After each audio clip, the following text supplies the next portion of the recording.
Good day mga ka-sports natin dyan. Kahapon ay naging mahigpit ang laban ng Creamline at ng Cherry Tigo.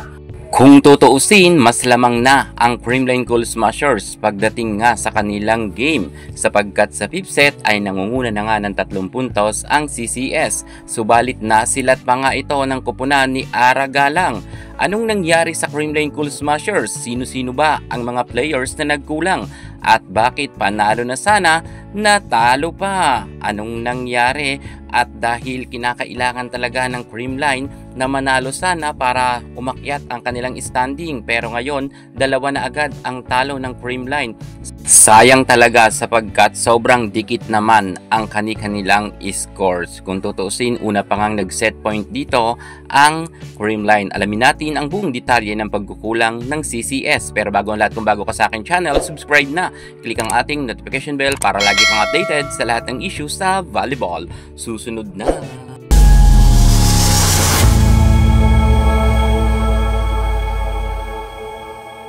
Kung tutuusin, lamang na ang Creamline Cool Smashers sa kanilang naging laban sa 5th set. Pero anong nangyari at bakit sa duluhan na laban ay nasilat pa ito ng nasabi nating Cherry Tigo? Well, ano-ano kaya ang pagkukulang ng CCS? Ang masasabi lang natin dito, okay naman ang naging performance ng CCS sapagkat ang ating Queen Darna Gemma Galanza ay nagkaroon ng 23 big points at ang ating beautiful Michelle Gumabaw ay nagkaroon naman ng 21 na puntos. Phenom superstar Alyssa Valdez pumana rin ng 17 big points. Pero saan ba talaga nagkulang at bakit sa kabila ng napakataas na score ni Gemma Galanza, Michelle Gumabaw at Alyssa Valdez ay natalo pa sila ng Cherry Tigo? Well, ang Cherry Tigo ay nag-step up nga dito ang kanilang mga middle blocker, middle attacker at lahat ng mga players dito ay naging masipag na rin sa kanilang floor defense. Saan ba nagkulang? Si Kyle Negrito. Eto nga mga ka-sports natin dyan, pag-uusapan natin ang mga middle blocker. Sheena Turing sa loob ng 5th set nakakuha lamang ng 5 puntos. Gayon rin itong si Pangs Panaga na nagkaroon rin lamang ng 5 puntos. Ibig sabihin, limitado lamang ang bola na ibinigay ni Negrito sa kanyang mga middle blocker, middle attacker. Panay nga siya, open ang kanyang mga set at nababasa na nga rin ito ng mga middle blocker ng Cherry Tigo. Lalo si Ponggay Gaston ay nag-level up rin ang kanyang angkin kagalingan. At kahit pa sabihin natin na madiskarte at marami ng experience ang Creamline kung ikukumpara natin sa Cherry Tigo, dahil sa dami nga ng fans ng CCS halos mapuno talaga ang arena. Diyan tayo bumibilib sa Creamline. Pero syempre hindi lang sa pasikatan dito ang usapan. Ang diskarte kung sino talaga ang magwawagi, yun talaga ang kinakailangan rin na bigyan natin ng kredito. At eto na nga, pagbibigyan natin ang mga fans ng Cherry Tigo. Congratulations sa kupunan nga ni Ara Galang dahil sa kanyang pagsusumikap.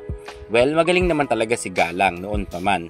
Pero syempre, masasabi natin na mukhang nakalusot lang sila dahil sa error nga ng Creamline Cool Smashers. Sobrang error talaga ng Creamline. Akalain nyo meron nga silang 12 na error sa 4th set. Grabe, diba? Kung walang error ang Creamline Cool Smashers or limitado lang, maaaring maaga-aga nilang tinapos ang laban. Pero nabigyan nila ng kumpiyansa ang kupunan ng Cherry Tigo pagdating nga sa 5th set. At dito na nga, medyo inalat ang mga middle attacker ng Creamline. Pangs Panaga sumasablay na dahil nga sa mga set nga ni Negrito. Okay naman ang floor defense sapagkat nakita naman natin si Gemma Galanza at Alyssa Valdez ay talagang buwis buhay na kumukuha nga ng bola at talagang ang opensa at depensa ni Valdez ay nariyan maging si Galanza.